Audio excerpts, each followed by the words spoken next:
Buenos días, les doy la bienvenida a este tiempo de estudio y reflexión en la palabra del Señor, este día domingo, último domingo del mes de junio. Estamos llegando ya a cerrar la primera mitad de este año 2020, que ha sido un año completamente inesperado en relación con toda la anticipación que pudimos haber tenido al inicio del mismo.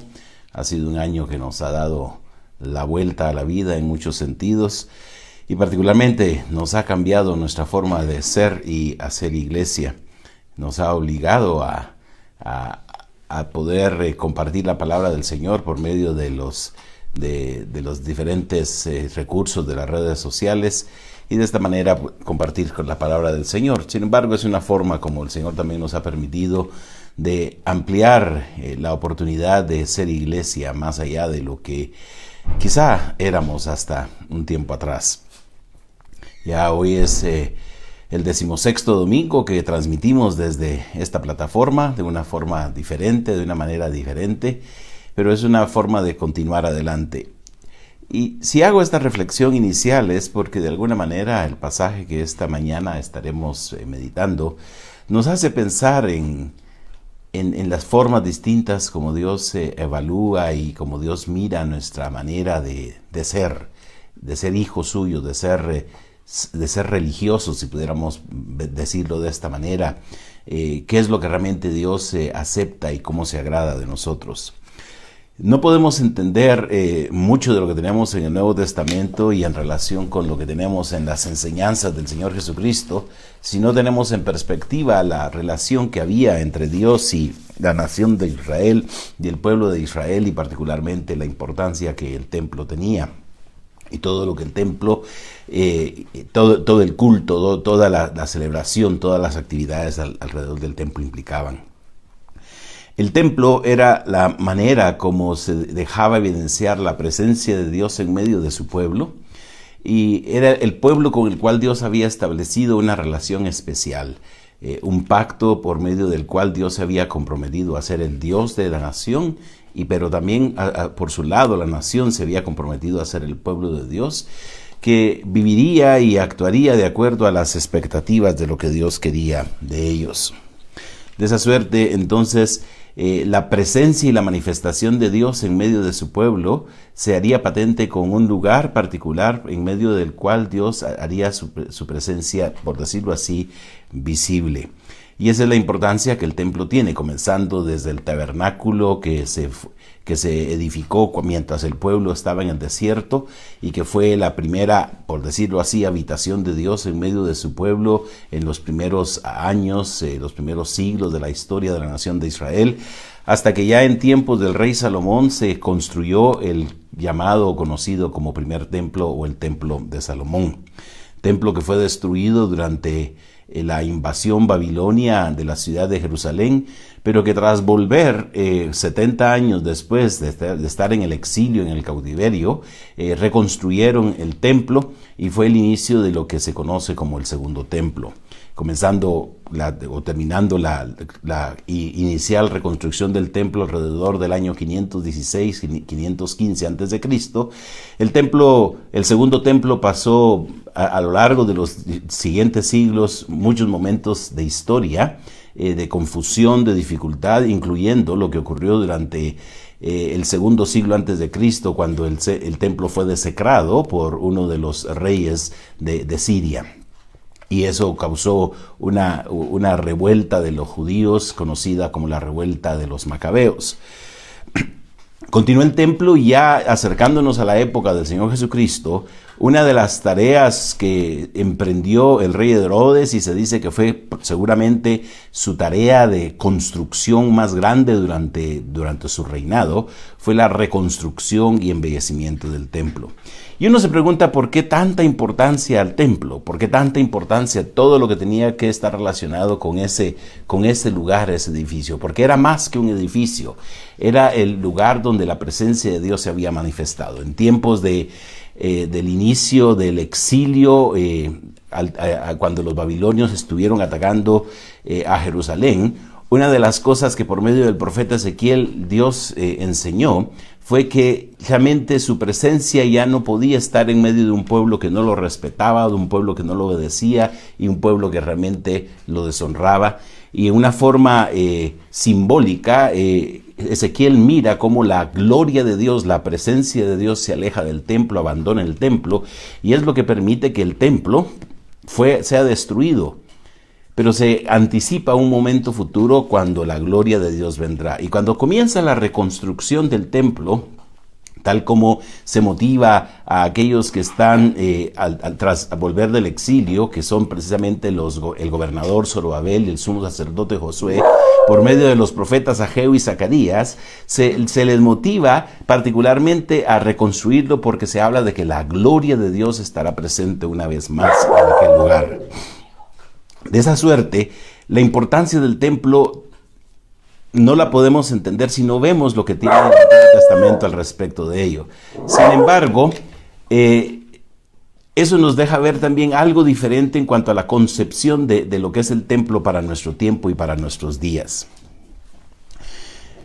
¿Por qué menciono todo esto? Porque estamos ante un momento crucial durante el ministerio del Señor Jesucristo, ya hacia el final de sus días antes de morir en la cruz del Calvario, y lo que va a permitir que Él explique realmente lo que va a ocurrir con aquella ciudad, con aquel pueblo que lo ha rechazado. Y esto se deja ver en cuanto a la actitud con una anécdota, si pudiéramos verlo de esta manera, por algo que el Señor Jesucristo observa y que nos hace reflexionar de cuál es realmente la ofrenda que Dios acepta de nosotros, qué es lo que realmente Dios espera de nosotros.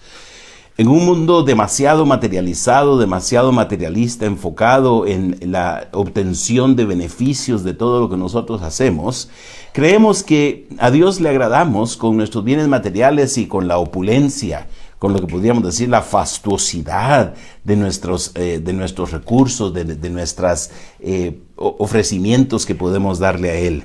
Y en cierto modo esto es lo que había ocurrido con el templo de Jerusalén en la época del Señor Jesucristo, el conocido como Segundo Templo. En comparación con el templo de Salomón, probablemente ocupaba hasta 4 veces el tamaño o el espacio que el templo de Salomón había tenido. La reconstrucción de este templo se había hecho con la mayor cantidad de materiales, no solamente caros, sino hermosos. Había piedras de mármol. Incluso se habla de que había piedras que tenían el tamaño o la longitud de hasta 12 metros alguna, o incluso una piedra de más de 20 metros de longitud. Eran inmensamente grandes, es decir, la apariencia del templo era tal que los judíos decían que quien no había visto el templo de Herodes no había visto un gran edificio.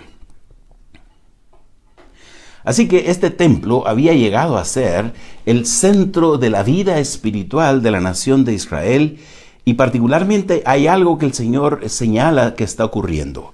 Leemos en el capítulo 21 del Evangelio de Lucas, en los primeros versículos, las siguientes palabras. Levantando los ojos, vio a los ricos que echaban sus ofrendas en el arca de las ofrendas. Vio también a una viuda muy pobre que echaba allí 2 blancas, y dijo: en verdad os digo que esta viuda pobre echó más que todos, porque todos aquellos echaron para las ofrendas de Dios de lo que les sobra, mas esta de su pobreza echó todo el sustento que tenía. El Señor se va a enfocar en un aspecto específico de la adoración en el templo, las ofrendas que se ofrecían. Algunos pensaban que estas ofrendas eran importantes para el funcionamiento y el mantenimiento de aquel inmenso edificio y toda la estructura de funcionamiento que había alrededor del mismo. En los versículos subsiguientes de este trozo, los versículos 5 y 6, el Señor Jesucristo hará referencia a un comentario que las personas a su alrededor estaban diciendo. Dice el versículo 5: y a unos que hablaban de que el templo estaba adornado de hermosas piedras y ofrendas votivas, dijo: en cuanto a estas cosas que veis, días vendrán en que no quedará piedra sobre piedra que no sea destruida. Es decir, estaban tan impactados, impresionados de aquel increíble edificio que pensaban que el Dios al que ellos adoraban era un Dios que se alegraba y se gozaba precisamente de estas manifestaciones fastuosas, lujosas, y que era un Dios enfocado precisamente en estas grandezas que son la perspectiva y el interés humano. De suerte que los ricos que venían daban grandes cantidades, aunque no lo dice el Evangelio de Lucas, en el pasaje paralelo de Marcos se dice que daban grandes cantidades de dinero. En el templo había 13 receptáculos para recibir las ofrendas en forma de cuerno, de manera que la gente echaba o tiraba las ofrendas en alguno de estos 13 diferentes receptáculos para colocar las ofrendas, para que el templo se mantuviera y que el templo se mantuviera hermoseando. De esa suerte que aquellos hombres pensaban que mientras más daban, estaban en una mejor posición, en una mejor condición para con Dios. Hay un contraste interesante que el Señor hace aquí. No es necesariamente un contraste enfocado en criticar esos dos estratos sociales en el mundo y en la sociedad en la que estamos, pero el Señor contrasta la actitud de los ricos que echaban sus ofrendas en el arca de las ofrendas y de una viuda pobre. Es interesante que en los versículos que tenemos aquí, en los versículos 2, 3 y 4, se utiliza en cada uno de ellos una palabra distinta para describir la condición de aquella mujer. En el versículo 2 se podría decir que es una viuda necesitada. En el versículo 3 es una viuda pobre, una viuda que se encuentra en una de las condiciones más deplorables de la sociedad. Y en el versículo 4 se dice que de su pobreza echó, pero el concepto de la palabra traducida ahí, pobreza, es carencia de lo que no tenía. De manera entonces que se está contrastando completamente dos actitudes de dos diferentes personas de diferentes estratos sociales, no porque el punto sea la comparación social, sino la forma como a veces confundimos y entendemos qué es lo que Dios espera de nosotros. Aquellos ricos, dice el Señor, estaban echando en las ofrendas de lo que les sobraba. Realmente no tenían el interés mínimo en ofrecerle a Dios de sus vidas, porque simplemente querían mantener una apariencia. Estos hombres son de los mismos que seguramente el Señor Jesucristo critica en el capítulo anterior, al mencionar que ellos iban y se aprovechaban de las viudas, al realmente quitarle a la viuda lo que tenían, devoraban las casas de las viudas, dice el versículo 47 del capítulo 20, y por pretexto hacen largas oraciones. Estos habrían de recibir mayor condenación. ¿Qué es lo que el Señor Jesucristo está haciendo con ello? Está dejándonos ver hacia dónde está el corazón de Dios. Dios no está interesado en nuestras grandezas materiales, no está interesado en lo mucho que le podamos ofrecer aparentemente de nuestros bienes, está más interesado en lo que nosotros podemos ofrecerle como persona, todo lo que nosotros somos. Podría decirse que realmente lo que Dios ve, no lo ve desde una forma, en un concepto absoluto, sino de una forma relativa. Aquellas personas, dicen, daban grandes cantidades, siguiendo la línea del pasaje paralelo en Marcos. Los ricos echaban sus ofrendas. El Señor Jesucristo en el Evangelio de Mateo capítulo 6 dice que cuando demos las ofrendas lo hiciéramos de una forma que nuestra mano derecha no se diera cuenta de lo que hacía nuestra mano izquierda. Sin embargo, aquellos hombres dejaban seguramente caer sus monedas ante la vista de todos para que dijeran, miren cuánto están dando, cuánto están ofreciendo. Por otro lado, aquella mujer viuda, tratando de pasar de una forma desapercibida, probablemente con un sentir de vergüenza de no poder ofrecer más, apenas da 2 blancas. ¿Qué eran las 2 blancas? Las 2 blancas se refiere a la moneda más pequeña que había en aquel tiempo. El denario, que era, por decirlo así, la unidad de moneda, se consideraba la unidad básica porque se le pagaba a un jornalero un denario al día. Un denario se dividía en 128 blancas, de suerte que aquella mujer ofreció de ofrenda una 64ª parte de un denario. Y si pensamos en que el denario era la paga diaria para un jornalero que probablemente trabajaba alrededor de 10 horas diarias, aquellas 2 blancas no cubrían ni siquiera la paga de un cuarto de hora de trabajo. Eso era todo lo que esta mujer tenía. Y seguramente aquella mujer, con un sentir de vergüenza, pero con un corazón amplio, un corazón entregado y un corazón de amor para con Dios, va y coloca en aquel receptáculo de las ofrendas, en el arca de las ofrendas, coloca sus 2 monedas, que seguramente no hicieron ninguna bulla, ningún ruido en comparación con las monedas más grandes y más hermosas, quizá de oro, porque las blancas eran monedas de cobre, a diferencia de seguramente lo que aquellos daban, que eran monedas de oro o de plata. No hace la bulla, pero Dios ve la actitud. Y el comentario del Señor Jesucristo es bien penetrante. El Señor Jesucristo dice que en verdad aquella viuda pobre echó más que todos. Porque no es una forma absoluta, sino relativa. Dios no mira en términos de lo que se ve humanamente hablando, cuando nosotros sumamos cantidades, sino que Él lo ve comparativamente en relación con lo que nosotros podemos ofrecerle a Él. Y es en ese sentido, desde una perspectiva relativa de lo que se está haciendo, que el Señor Jesucristo dice que aquella mujer pobre, viuda, había echado más que todos. ¿Y por qué? Dice el Señor. Porque de su pobreza, de su carencia, de lo que no tenía, echó todo el sustento que tenía. Es interesante que el término traducido sustento es el término bion en griego.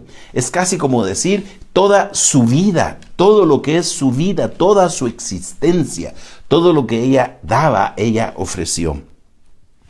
El punto del Señor es que la ofrenda que Dios recibe no es aquella ofrenda que agrada el ojo humano, no es aquella ofrenda que ha confundido a Dios con un Dios interesado en nuestros bienes materiales y que está pidiendo y exigiendo de nosotros grandes cantidades, enormes cantidades materiales, porque al final de cuentas eso no es lo que le interesa a Dios. Podríamos pensar que quizá, aunque por fastuoso que era el templo, que era la meta, que era el proyecto de un rey que no tenía a Dios en su corazón porque no le daba prioridad a Dios, un rey que realmente había sido malo y malvado, el rey que estuvo dispuesto a matar a todos los infantes en Belén cuando el Señor Jesucristo nació. Ese rey Herodes era el que había reconstruido este templo, y por eso es que se le llama el templo de Herodes.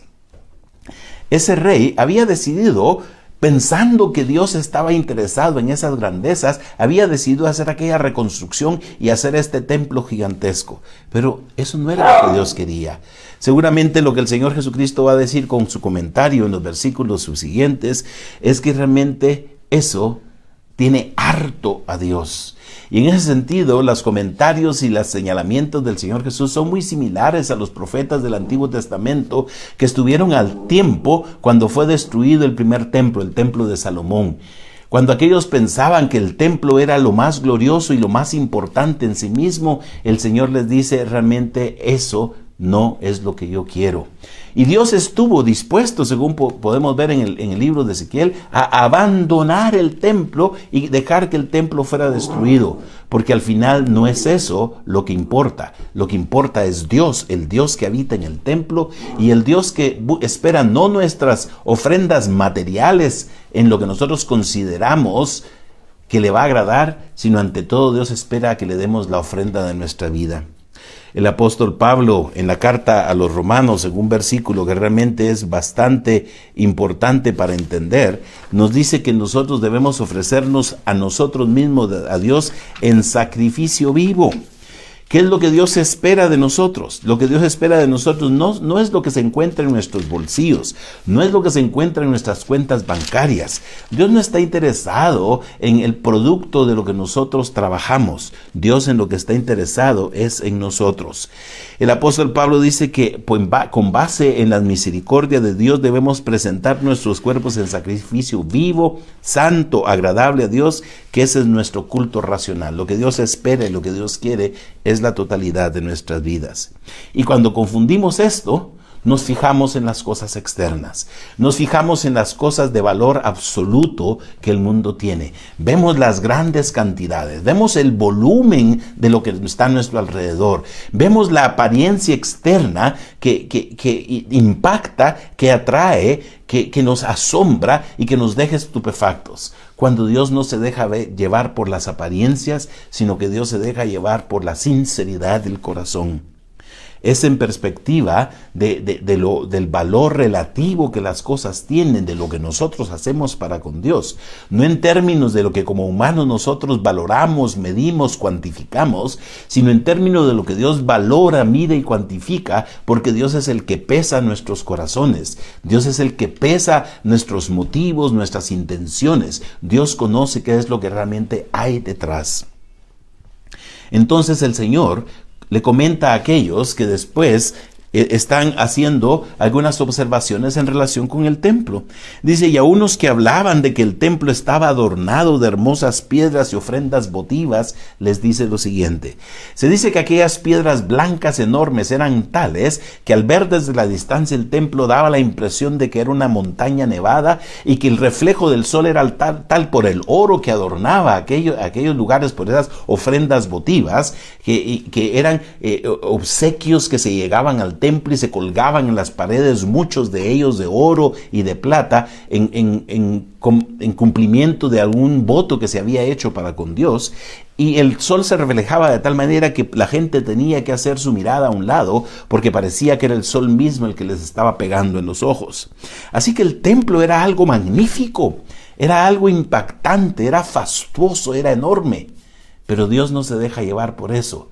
No son esas apariencias externas de lo que los humanos, que los hombres consideramos grande e importante. Dios se fija en el corazón sincero y sencillo de aquella mujer viuda. Una mujer que seguramente pasó desapercibida, que pasó y fue ignorada por la multitud, estuvo en la perspectiva del Señor. Es como que si tenemos una escena toda en blanco y negro y aquella mujer resalta en un color brillante, porque Dios está viendo el corazón de aquella mujer y su actitud.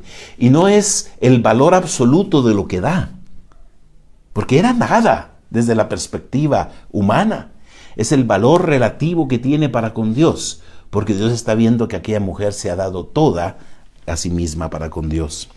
Así que el Señor Jesucristo, a aquellos que comentan la hermosura del templo, les deja ver que realmente eso no es lo que vale para con Dios. Y da un dictamen, una palabra que seguramente viene a choquear, por decirlo así, viene a dejar desestabilizadas a las personas. En cuanto a estas cosas que veis, dice el Señor Jesucristo, días vendrán en que no quedará piedra sobre piedra que no sea destruida. Dios pone por los suelos aquellas cosas que valoramos, aquellas cosas que apreciamos y que pensamos que es lo que Él está esperando de nosotros. Dios espera de nosotros no nuestras riquezas, no nuestras grandezas, no en nuestros conceptos de valor material y humano. Dios lo que espera es el corazón y la entrega sincera, honesta, humilde y sencilla, no orgullosa ni soberbia de nuestras vidas para con Él.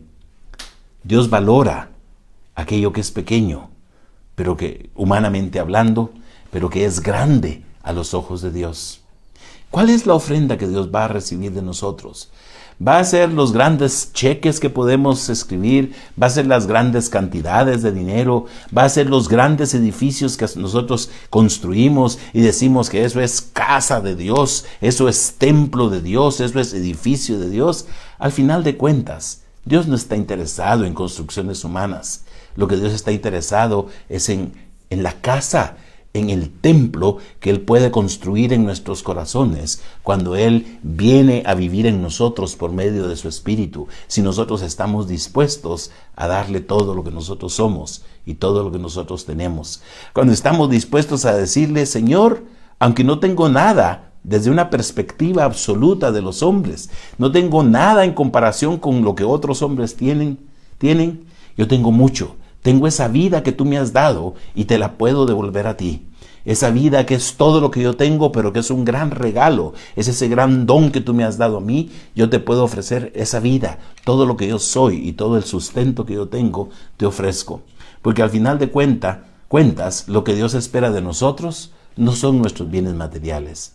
Lo que Dios espera de nosotros es lo que nosotros somos, nuestras propias vidas. Así que, ¿cuál es la ofrenda que es aceptable para con Dios? Es aquella ofrenda que de corazón se ofrece primeramente a Dios y juntamente con nosotros aquello poco o aquello mucho que Dios haya puesto en nuestras manos. Que el Señor les bendiga, que les permita ofrecerse a sí mismos a Él, que estemos dispuestos a darle absolutamente todo lo que somos, porque Dios ante todo lo que espera es un corazón entregado en humildad y sencillez ante Él.